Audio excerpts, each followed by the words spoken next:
Now we're going to talk about keyboard shortcuts while using DALL-E. So once you click on an image, you go to the Edit button and then hit Shift ?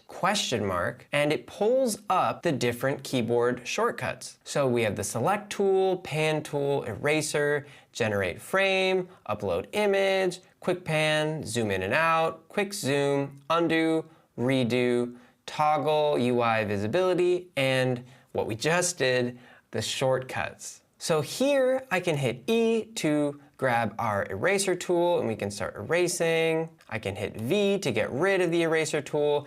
I can hit F if I wanted to extend the frame. I can zoom in, I can zoom out. And then I can hit I can hit period to get rid of the top bar. And if I wanted to, I could then go and extend this image with DALL-E. So those are just some quick shortcuts you can use to save time.